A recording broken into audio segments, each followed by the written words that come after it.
मेरे पति जब भी काम से घर आते तो उनके पूरे शरीर पर खरोंच के निशान होते और एक थैली में औरतों के फटे हुए कपड़े होते थे। मैं जब भी उन कपड़ों के बारे में जिक्र करती तो वे घबरा से जाते और हमेशा उन कपड़ों को छूने से मना करते थे। एक दिन मैंने उनका पीछा किया। उसके बाद मैंने जो देखा उसे देखकर तो मेरी रूह कांप गई। मैंने देखा कि वो तो मेरा नाम रीमा है। मेरी शादी पंकज से 6 महीने पहले हुई थी। पंकज ज्यादा अमीर नहीं था। जमीन जायदाद ना होने की वजह से पंकज एक छोटी मोटी नौकरी करके ही घर चलाता था। लेकिन मुझे यहाँ मैनेज करने में बहुत दिक्कत हो रही थी, क्योंकि मैं एक अमीर परिवार में पली बढ़ी थी और मेरे पिताजी के बड़े बड़े कारोबार की वजह से धन दौलत की जरा भी कमी नहीं थी। लेकिन बात जब मेरी शादी की आई तो मेरे लिए एक गरीब खानदान में रिश्ता भी मंजूर कर लिया। इसका यही कारण था कि पंकज के दादाजी मेरे दादाजी के अच्छे दोस्त थे, जिसकी वजह से हमारे बचपन में ही उन लोगों ने तय कर लिया था कि रीमा की शादी पंकज से ही होगी। खैर, अब वो लोग तो इस दुनिया में नहीं हैं, लेकिन मेरे पिताजी ने दादाजी की बात का मान रखते हुए मेरी शादी इसी घर में कर दी। मैंने और मेरी माँ ने बहुत कोशिश की थी कि ये रिश्ता ना हो, लेकिन मेरे पिताजी के आगे हमारी एक ना चली। आखिर चलती भी कैसे, हमेशा से पिताजी का गुस्से वाला स्वभाव हम लोगों पर भारी पड़ता था। लेकिन इसी बीच एक बात बहुत अच्छी थी कि पंकज का स्वभाव बहुत अच्छा था। वो एक खुली और अच्छी सोच वाले इंसान थे। उनकी इस खूबी से उनके गरीबपन को ऊपर नहीं आने दिया। खैर, उनके प्यार के आगे मैं भी झुक गई और पंकज के साथ खुल मिल गई। अब तो गरीबी भी मुझे भाने लगी। खैर, 2 वक्त का अच्छा खाना और पहनने के लिए अच्छे कपड़े हों और सिर पर छत, इसके अलावा क्या चाहिए था। और ये सब मुझे बखूबी मिल रहा था। पंकज की मेहनत से मैं बहुत खुश थी। मैं सोचती कि धोखे के आगे तो सच्चाई ही अच्छी है। सच्चाई और मेहनत से कमाया पैसा तो अलग ही रंग लाता है, चाहे वो कम ही क्यों ना हो। मुझे इस सोच से बाहर निकालते हुए मेरी सास कहने लगी कि क्या हुआ बहू, आज इतनी गहरी सोच में कहाँ डूबी हुई हो? सब ठीक है ना? तुमने आज दोपहर की चाय नहीं बनाई। तभी मैंने उनसे कहा कि माफ करना माँ जी, अपने विचारों में खोई मैं भूल गई थी, अभी बना देती हूँ। खैर, कुछ दिन ऐसे ही निकलते गए। एक दिन मुझे पंकज में ऐसा बदलाव दिखाई दिया। जैसे ही वह अपने काम से वापस आए तो उनके चेहरे और हाथों पर जैसे खरोंच के निशान थे, मानो कि किसी ने अपने नाखूनों से उन्हें रौंदा हो। और जब मैंने उनके बैग को खोला तो देखा कि अंदर कुछ महिलाओं के फटे हुए कपड़े थे। मुझे तो कुछ भी समझ में नहीं आ रहा था कि यह सब क्या है। मैंने पंकज से पूछा कि यह क्या हो गया है आपको, और आपके चेहरे और हाथों पर यह किस चीज के निशान हैं? तभी उन्होंने कहा कि नहीं, कुछ नहीं, बस काम करते हुए यूं ही थोड़ी खरोंच सी आ गई। फिर तुम फिक्र मत करो। तभी मैंने उनके बैग के उन महिलाओं के कपड़े के बारे में पूछा तो पंकज ने मेरे हाथ से बैग लेते हुए कहा कि नहीं, कुछ नहीं। फिर उन्होंने कोई ना कोई बहाना बनाकर उस बात को टाल दिया। मेरी किसी भी बात का जवाब ना देने की वजह से मुझे उन पर अजीब सा वहम हो गया कि पता नहीं पंकज क्या छुपा रहे हैं। दरअसल आज से पहले पंकज ने कभी भी ऐसा नहीं किया था। उनके काम से लेकर घर की सारी बातें वो मेरे साथ शेयर करते थे, चाहे दुख हो या सुख हो। पंकज मुझसे हर काम पूछकर करते थे और हम दोनों आपस में विचार करके वह काम करते थे। लेकिन आज पंकज का यह बदला हुआ रूप देखकर मेरे तो मन को अजीब सा दुख हो रहा था कि पता नहीं क्या बात हो गई है। फिर मैंने मन में विचार आया कि ऐसे इन पर वहम करना ठीक नहीं है, क्योंकि पंकज बहुत ही भले इंसान थे और जब से हमारी शादी हुई है पंकज ने मुझे एक बार भी शिकायत का मौका नहीं दिया था। इतनी गरीबी में भी मेहनत करके मेरी हर जरूरतों को पूरा करने वाला इंसान था पंकज। इसलिए मैंने उस पर शक करना ठीक नहीं समझा और मैंने मन में सोचा कि ऐसे ही काम की वजह से मैं खरोंच आ गई होगी। और कपड़ों का क्या, कपड़ों की ही तो फैक्ट्री में काम करते थे, कोई फटे पुराने कपड़े होंगे जो ऐसे ही घर पर ले आए होंगे। खैर, मैंने इन बातों को अनदेखा कर दिया और पंकज ने कहा कि ठीक है, तुम जल्दी से नहा लो, फ्रेश हो जाओ, मैं खाना लगाती हूँ। तभी पंकज ने मुस्कुराहट के साथ हाँ में सिर हिला दिया। खैर, खाना खाते वक्त मैंने पंकज के चेहरे की तरफ देखा तो उनका चेहरा पूरी तरह से उतरा हुआ था। आज से पहले ऐसा कभी नहीं हुआ था। पंकज का चेहरा बिल्कुल खिला हुआ रहता था। इतनी गरीबी में भी वह हमेशा मुस्कुराते रहते थे और खाना खाते वक्त हमेशा ही मुझे और मेरी सास को बातें बताते रहते थे कि आज उनके साथ यह हुआ, आज उसके दोस्त ने यह बोला। लेकिन आज तो पंकज के चेहरे पर बिल्कुल मायूसी छाई हुई थी। उनकी जुबान से एक शब्द भी नहीं निकल रहा था। मैंने पंकज के हाथ के ऊपर अपना हाथ रखा और बोला कि क्या तुम्हें कोई परेशानी है? तभी पंकज ने बोला नहीं नहीं, ऐसी कोई बात नहीं है, तुम बेवजह ऐसे ही फिक्र कर रही हो। तभी मैंने पंकज से कहा कि ऐसी कोई बात नहीं है तो फिर आपके चेहरे पर यह मायूसी कैसे? आज से पहले मैंने यह मायूसी कभी भी नहीं देखी। तभी मेरी सास भी बोल पड़ी कि हाँ बेटा, आज तू इतना चुपचाप क्यों है? अगर तुम्हें कोई परेशानी है तो हमें बता सकता है। तभी पंकज ने कहा कि ऐसी कोई बात नहीं है, आप दोनों बेवजह मेरे ऊपर इस तरह शक कर रही हैं। खैर पंकज की बातों से लग तो नहीं रहा था कि वह सच बोल रहा है, क्योंकि वह बोलते हुए अपनी नजरें झुकाए हुए था और उनकी बातों में भी हकलाहट सी थी, मानो वह हम लोगों से कुछ छुपा रहे हों। फिर मैंने पंकज पे ज्यादा जोर जबरदस्ती करना ठीक नहीं समझा। मैंने उन्हें कुछ नहीं कहा और चुपचाप खाना खाने लग गई। लेकिन पंकज ने एक रोटी खाकर खाना छोड़ दिया और बोला कि मेरा पेट भर चुका है। खैर अब तो मुझे और भी ज्यादा दुख हुआ कि पता नहीं ऐसी क्या बात है जो पंकज को खाई जा रही है। जब से वह अपने काम से आए हैं उनको ऐसा हाल है जो कभी नहीं हुआ था, और आज तो उन्होंने ठीक से खाना भी नहीं खाया। लेकिन फिर भी मैंने पंकज से कुछ भी पूछना जरूरी नहीं समझा, क्योंकि मुझे पता था मैंने 2-3 बार जब पूछा तो पंकज ने बात को टाल दिया था। अगर बार बार मैं पूछती तो वे बेवजह गुस्सा हो जाते। फिर मैंने अपनी सास से कहा कि जरूर कोई ना कोई बात तो है, वरना पंकज ने ऐसा तो पहले कभी नहीं किया। तभी मेरी सास बोली कि हाँ बेटा, लग तो मुझे भी रहा है। खैर ऐसे तो पूछने पर वह कुछ नहीं बताता, आखिर वह तुम्हारा पति है, तुम्हारा उस पर पूरा हक है। इसलिए कमरे के अंदर तुम उससे प्यार से सब कुछ पूछना, वह तुम्हें जरूर बता देगा। मैंने अपनी सास की तरफ गर्दन हिलाई और बोला ठीक है माँ जी। फिर खाना खाने के बाद सब लोग जब कमरे में सोने चले गए तो मैंने पंकज का हाथ पकड़ा और बोला कि पंकज, चाहे तुम किसी भी हालत में हो, मैं तुम्हारी पत्नी हूँ और तुम्हारा साथ देना मेरा कर्तव्य है। अगर तुम ऐसी कोई बात सता रही है जिससे तुम्हारे अंदर कोई परेशानी है तो तुम मुझसे बता सकते हो, हम दोनों मिलकर उसका सॉल्यूशन निकालेंगे। तभी पंकज ने प्यार से समझाते हुए मुझे कहा कि ऐसी कोई भी बात नहीं है, और जब से मैं काम से लौटा हूँ तुम सवाल पर सवाल की जा रही हो। अगर कोई बात होती तो मैं तुम्हें जरूर बताता, तुम मुझ पर विश्वास क्यों नहीं कर रही हो? तभी मैंने उनसे कहा कि ठीक है, गुस्सा मत कीजिए और सो जाइए। पंकज ने कहा ठीक है, मैं सोने जा रहा हूँ, वैसे भी पूरा दिन थक चुका हूँ। अब तुम्हारे सवालों का जवाब देने के लिए मेरे पास इतना समय नहीं है। मैं तो अंदर से पूरी तरह टूट चुकी थी, क्योंकि पंकज ने आज पहली बार मुझसे इस तरीके से बात की थी, वरना मेरे हर सवाल का जवाब देने के लिए उनके पास समय रहता था। लेकिन आज तो वह इस तरह बात कर रहे थे मानो मैं उन्हें कभी अच्छी लगी ही नहीं थी। खैर मैं भी सो गई। मुझे नींद तो कहाँ आने वाली थी, क्योंकि मुझे तो यही चिंता खाई जा रही थी कि पता नहीं पंकज को क्या हो गया है। खैर नींद न आने की वजह से मैं पूरी रात करवटें बदलती रही, और सवेरा होने पर जब मैं जागी तो देखा कि पंकज काम के लिए निकल चुके थे। जिस समय वह रोजाना काम कर जाते थे, आज उसे 2 घंटे पहले ही चल गए थे। पता नहीं ऐसे क्या आन पड़ी कि वह इतनी जल्दी चले गए। और वैसे भी कपड़े की दुकान पर काम करने वाले इंसान तो इतनी जल्दी नहीं जाते हैं, और इतनी जल्दी भला कौन दुकान खोलता है। जो पंकज पढ़ता था कि समय हो गया है, आप काम के लिए चले जाइए, लेकिन पंकज थे कि मुझे छोड़ने को ही तैयार नहीं होते थे। बस हर समय मुझसे चिपके रहना और बोलते रहते कि चला जाऊंगा, इतनी भी क्या जल्दी है। लेकिन आज तो उन्होंने ना मुझे बताया और ना ही मुझे जगाया, सवेरे सवेरे ही चले गई। खैर मैं उठकर कमरे से बाहर गई। बाहर माँ पूजा पाठ करके बैठी चाय पी रही थी। तभी मैंने उनसे कहा कि माँ जी, पंकज क्या नाश्ता करके गए हैं? तभी वह बोली कि पंकज चला भी गया। बेटी मुझे तो पता ही नहीं, मैं तो उठकर चाय बनाकर पूजा पाठ करने के बाद अभी चाय पी रही हूँ। मैंने सोचा तुम दोनों अपने कमरे में सो रहे हो। खैर अब तो मुझे और भी ज्यादा चिंता होने लगी, पता नहीं पंकज भूखे प्यासे किधर चले गए। मैंने पंकज के फोन पर फोन किया, लेकिन उनका फोन बंद आ रहा था। अब तो मैं पूरा दिन उनके पास फोन करती रही, लेकिन उनका एक बार भी फोन ऑन नहीं हुआ। खैर मैं पूरा दिन उनका इंतजार करती रही, और शाम को पंकज के आने के झट से उसके पास गई और बोली कि क्या हो गया पंकज, आप आज इतनी जल्दी कैसे चले गए, और वह भी बिना नाश्ता किए, ना ही खाना साथ में लेकर गए थे। तभी पंकज ने कहा कि मैंने बाहर से ही खाना खा लिया था। आज फिर उनके चेहरे और हाथों पर खरोच के निशान थे, जिनसे थोड़ा थोड़ा खून भी बह रहा था।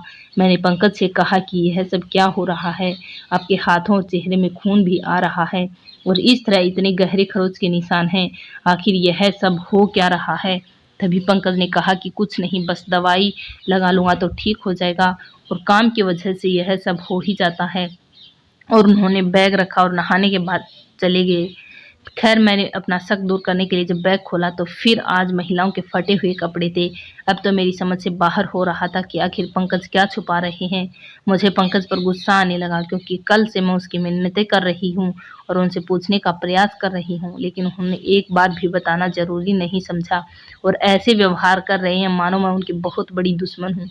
फिर मैं वह बैग लेकर अपने कमरे में चली गई। वहाँ पर बैग रखकर वापस रसोई घर में आ गई और मन में विचार करने लगी कि पता नहीं क्या हो रहा है। मैं रसोई घर से पानी लेकर गई ताकि पंकज को दवाई दे सकूं और उनके जख्मों को भरने के लिए दवाई लगा सकूं। जब कमरे में जाकर देखा तो उनके बैग से वह कपड़े गायब थे। तभी पंकज नहाकर बाहर आए और अपने बैग को देखा तो बोले कि वह कपड़े कहाँ गए। मैंने पंकज से कहा कि मुझे क्या पता कहाँ गए। जब मैं रसोई घर में गई थी तब तो इसके अंदर ही थे, लेकिन जब वापस आई तो मैंने भी देखा कि इसके अंदर कपड़े नहीं थे। मैंने सोचा आपने निकाल लिए होंगे। अब तो पंकज का गुस्सा चरम सीमा पर पहुंच चुका था। वह चिल्लाने लगे। वह चिल्लाते हुए बोले कि मैं तो नहा रहा था, नहाते हुए कहाँ से कपड़े गायब कर देता। यह सब तुम्हारा ही काम है। कल से मेरे पीछे पड़ी हो, आखिर चाहती क्या हो तुम। फिर तो मुझे भी गुस्सा आ गया और मैंने कहा कि मैं आपके पीछे नहीं पड़ी हूँ, आपकी परेशानी जानने की कोशिश कर रही थी। लेकिन अगर आपको मुझसे इतनी ही तकलीफ है तो ठीक है, मैं कोई कुछ नहीं बोलती। तभी पंकज ने भी कुछ नहीं कहा और आज वो बिना खाना खाए ही सो गई। खैर अब ऐसे ही रोज चलने लगा। मेरे तो कुछ भी समझ में नहीं आ रहा था। अब तो मुझे शक होने लगा था कि पता नहीं पंकज क्या कर रहे हैं, कहीं वह कुछ गलत काम तो नहीं कर रहे। तभी एक दिन मैं सब्जी काटते हुए टीवी देख रही थी तो उसमें दिखाया जा रहा था कि शहर में औरतों की इज्जत के साथ बहुत से खिलवाड़ होते जा रहे हैं। औरतों के साथ इज्जत का खिलवाड़ करके वह लोग उनके कपड़े फाड़ देते हैं और उनको साथ ले जाते हैं। ऐसा गुनाह इस कदर फैल गया है कि वह लोग पुलिस की चपेट में भी नहीं आ रहे हैं। तभी अचानक से मेरा ख्याल पंकज पर गया क्योंकि पंकज के चेहरे और हाथों पर तो इसी तरह के निशान थे जैसे किसी के साथ जबरदस्ती करने पर लड़कियों के नाखूनों के होते हैं और उनके बैग में भी फटे कपड़े होते थे और पंकज की बातों से सरेआम झूठ लगता रहा था। और वह तो एक कपड़े की दुकान में काम करते थे और कपड़े की दुकान में भला उनके निशान कहाँ से लग जाते। खैर अब तो मुझे पूरा यकीन हो गया था कि पंकज कुछ तो कर रहा है। तभी मैंने सोचा कि क्यों ना पंकज का पीछा करके सब कुछ पता लगाया जाए, तभी दूध का दूध और पानी का पानी हो जाएगा। मैंने यह बात अपनी सास को नहीं बताई क्योंकि मैं उन्हें परेशान नहीं करना चाहती थी और मैंने मन में विचार किया कि कल मैं यह सब पता करके ही रहूंगी। खैर आज पंकज जब काम से आ गए तो मैंने उनसे ना कुछ पूछा और ना ही उनसे कुछ कहा, सीधा उन्हें खाना देकर सो गई। शायद मेरे बदले बदले स्वभाव के कारण पंकज को भी बुरा लगा होगा, लेकिन उन्होंने मुझे मनाने की जरा भी कोशिश नहीं की। तभी मेरे मन में आया कि मनाए भी क्यों, पूरा दिन यह गंदी हरकतें जो करते हैं इन्हें क्या पड़ी है इस चीज़ की। जब से मेरी शादी हुई है तब से आज तक मैंने पंकज के ऊपर कभी इस तरह के विचार नहीं किए थे। मुझे अपनी किस्मत पर नाज हो रहा था कि भले ही गरीब खानदान है लेकिन इतनी इज्जत और प्यार करने वाला पति देकर मेरी ज़िंदगी ही बदल दी। मैं तो बार-बार अपने अच्छे कर्मों को याद कर रही थी और भगवान का धन्यवाद करती थी। लेकिन खैर अब उनकी यह हरकत देखकर तो मेरे मन से पंकज के लिए जो आदर और इज्जत थी वह उतरी जा रही थी।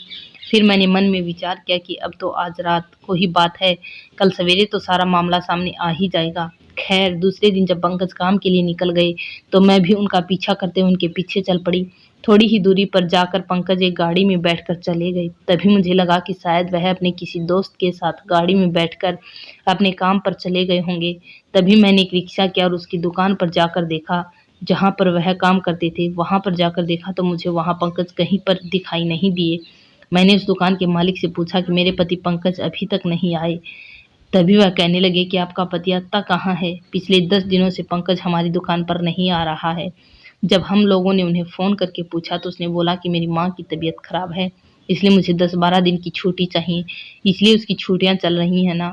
लेकिन आप यह सब क्यों पूछ रही हैं? तभी मैंने सोचा कि इनके सामने क्या बोलना ठीक नहीं। तभी मैं बहाना बनाते हुए बोली, हाँ मैं तो भूल गई थी, माफ़ करना साहब। ऐसा कहकर मैं चली आई। अब तो मेरे मन में पूरी तरह शक बढ़ चुका था कि पंकज जरूर झूठ बोल रहे हैं और वह फटे हुए कपड़े और उनके चेहरे और हाथों पर वह निशान साफ बयान कर रहे थे कि वह किसी लड़की की इज्जत के साथ खिलवाड़ करके आते हैं। और अब तो मेरा शक पूरी तरह साफ हो चुका था क्योंकि वह दुकान पर भी नहीं जाते थे। हम लोगों से वह दुकान का कहकर निकलने के बाद पता नहीं लड़कियों के साथ क्या क्या करते हैं। उनकी इज्जत की नीलामी करते हुए जरा भी उन्हें शर्म नहीं आती। मैं तो अपने मन में पंकज के लिए पता नहीं क्या-क्या विचार किए जा रही थी। मेरी आँखों से आँसू रुकने का नाम ही नहीं ले रहे थे। मैं बार-बार अफ़सोस कर रही थी कि इतने दिन पंकज ने जो नाटक किया था मेरे साथ अच्छा बनने का, वह टूटकर पूरी तरह चूर-चूर हो चुका था। अब तो मेरे मन में पंकज के लिए इतनी ज़्यादा नफ़रत भर गई थी कि मैंने विचार कर लिया कि मैं इस इंसान को तलाक दे दूँगी। जो इंसान औरतों की इज़्ज़त ख़राब करते हुए ज़रा भी पीछे नहीं हटता, वह मेरी इज़्ज़त क्या कर लेगा? और कल को हमारी बेटी भी तो होगी, और मैं नहीं चाहती कि मेरी बेटी का बाप ऐसा हो जो लोगों की लड़कियों की इज्जत के साथ खिलवाड़ करता हो। फिर मैं अपने घर की तरफ चली गई। मेरी सास ने जब पूछा कि कहाँ गई थी बहू, तो मैंने उन्हें कुछ बताना जरूरी नहीं समझा और सीधा अपने कमरे में जाकर रोने लगी। और अपनी किस्मत पर नाज करने वाली मैं आज अपनी किस्मत को कोस रही थी कि पता नहीं मैंने क्या बुरे कर्म कर दिए जो मुझे इस इंसान का साथ मिला। खैर, फिर मैंने मन में विचार किया कि मैं ऐसे ही सबको सब कुछ बोलूँगी तो कोई भी मेरा विश्वास नहीं करेगा, क्योंकि बिना सबूत के कुछ भी बोलना सही नहीं होता। इसलिए मैंने सोचा कि कल मैं पंकज का बिल्कुल पीछा करते हुए जहाँ पर वह जाता है वहीं जाकर देखूँगी और सारा कुछ फ़ोन के कैमरे में रिकॉर्ड करके ले आऊँगी और सबके सामने उनका राज खोल दूँगी। फिर मैं यही सोचकर दूसरे दिन पंकज का पीछा करने लगी और मैंने देखा कि वह एक शहर से दूर जंगल की तरफ जा रहे हैं। जंगल से थोड़ी ही दूर पर बने एक कस्बे में पंकज ने गाड़ी रोकी। उसमें से पंकज का दोस्त और वह बाहर निकले। मैं भी उनका पीछा करते हुए छुपते-छुपाते सब कुछ देखने लगी। उसके बाद जो मैंने देखा, उसे देखकर तो मेरे पैरों तले से ज़मीन खिसक गई। मैं पूरी तरह से टूटकर बिखर चुकी थी। मैंने देखा कि पंकज कुछ औरतों के साथ वहाँ खड़े हैं और पंकज के सामने उन औरतों ने हाथ जोड़ रखे हैं और उन औरतों की आँखों में आँसू थे। खैर, मुझसे रहा नहीं गया। मैंने जाकर सवाल जवाब करना ज़रूरी समझा और मैं पंकज के पास जाकर पंकज का हाथ पकड़ा और बोली कि तुम्हें ज़रा भी शर्म नहीं आती? ऐसी मासूम औरतों के साथ खिलवाड़ कर रहे हो। इनके आँसुओं पर और इन पर तुम्हें ज़रा भी दया नहीं आ रही। इन लोगों के साथ ऐसी हरकतें करते हुए तुम्हारी रूह क्यों नहीं काँपी? तभी पंकज ने कहा कि तुम यहाँ क्या कर रही हो? तभी मैंने पंकज से कहा कि मैं चाहे यहाँ पर कुछ भी करूँ, लेकिन तुम्हें आज मेरे सवालों का जवाब देना ही होगा। तभी उन औरतों में से एक औरत बोली कि बहन, आप गलत समझ रही हैं। इनसे अच्छा इंसान तो कोई दुनिया में हो ही नहीं सकता। उस औरत की बातें मुझे हैरान कर रही थी। मैंने उनसे पूछा कि ऐसा क्यों बोल रही हो? अभी तो तुम उन इनके सामने हाथ जोड़कर गिड़गिड़ा रही थी और अभी तुम इनको अच्छा बता रही हो। तभी वह औरत बोली कि दरअसल हमारी इज्जत के साथ बहुत दिनों से कुछ लोग खिलवाड़ कर रहे थे, तभी से इन्होंने हमारा सहारा बनकर हमारी मदद की। एक बार यह किसी काम से यहाँ कपड़ों की डिलीवरी करने आए थे, तभी इन लोगों ने हमारे साथ होने वाली बदतमीजी को देख लिया। उसके बाद से यह अपने दोस्त के साथ रोज़ाना यहाँ आते हैं और जब हम लोगों की इज्जत के साथ खिलवाड़ करने के लिए वह गुंडे लोग आते हैं, तो यह लोग उनका सामना करते हैं। तभी इनके चोट भी लग जाती है और हम लोगों के साथ खिलवाड़ करते समय जो कपड़े फट जाते हैं, वो अपने साथ ले जाते हैं और हमें नए कपड़े दे देते हैं। फटे हुए कपड़े हम लोगों को नहीं देते, क्योंकि ये नहीं चाहते कि हमारे पतियों को इस बारे में पता चले, क्योंकि हम जिस शहर कस्बे में रहती हैं वहाँ पर बहुत ही छोटी सोच के लोग रहते हैं। वह हमें ही गलत साबित कर देते हैं। हम लोग यहाँ पर बुनाई का काम करते हैं और हम लोग इसी डर के मारे अपने परिवार वालों को नहीं बताते थे कि पता नहीं हम लोगों के बारे में सब क्या सोचेंगे, और इसी का फ़ायदा उठाकर उन गुंडों लोगों ने हमारे साथ रोज़ाना ऐसा करना शुरू कर दिया। तभी आपके पति और उनके दोस्त ने हम लोगों की इतनी मदद की है कि शायद भगवान का ही फरिश्ता समझें। यह लोग अपनी जान पर खेलकर हमारी मदद करते हैं और हमें हर रोज़ नए कपड़े देते हैं, क्योंकि उन लोगों के साथ हाथापाई से हमारे कपड़े पूरी तरह फट जाते हैं। इन लोगों ने पुलिस के साथ मिलकर उन गुंडों को पकड़वा दिया और आज यह लोग हमें यह बात बताने के लिए ही आए थे। इसलिए हम लोग इनके सामने हाथ जोड़कर धन्यवाद कर रहे थे और इसी खुशी के साथ हमारी आंखों में आंसू आ गए थे। अब तो पंकज की सारी सच्चाई मेरे सामने आ चुकी थी। मुझे अपनी सोच पर घिन आ रही थी कि मैंने इतने मासूम और सच्चे इंसान के ऊपर ऐसा शक किया था जो कभी भी करना सही नहीं था। पंकज हमेशा से ही अच्छा काम करते आ रहे थे और मुझे हमेशा से ही खुश रख रहे थे। मुझे पंकज पर विश्वास करना चाहिए था, लेकिन मैंने तो अपनी गंदी सोच के चलते इन पर पता नहीं क्या-क्या शक कर लिया और बिना सोच विचार किए और बिना पूरी बात का पता लगाए पंकज के ऊपर ऐसे आरोप लगा दिए। मुझे तो भगवान भी माफ़ नहीं करने वाला। मैं पंकज के सामने हाथ जोड़कर खड़ी हो गई और बोली कि मुझे माफ़ कर दो, मेरी गलती माफ़ी के लायक नहीं है, लेकिन आपको जो सज़ा देनी है वह दे सकते हो। तभी पंकज बोला कि इसमें तुम्हारी कोई गलती नहीं है। जब इंसान चोरी छुपे यह सब काम करता है तो सामने वाले को शक हो ही जाता है। खैर थोड़ी बहुत मेरी भी गलती है, मुझे तुम्हें बताना चाहिए था, लेकिन मुझे भी माफ़ कर दो। मैं तुम्हें परेशान नहीं करना चाहता था, इसलिए तुम्हें कुछ भी बताना ठीक नहीं समझा। खैर मैं पंकज के गले से लग गई। अब मेरी आंखों में खुशी के आंसू थे कि मेरा शक भी दूर हो चुका है और खुदा ने मुझे इतना अच्छा पति देकर मेरी सारी ज़िंदगी संवार दी। धन्यवाद दोस्तों। वीडियो पसंद आई हो तो लाइक करें, चैनल को सब्सक्राइब करें।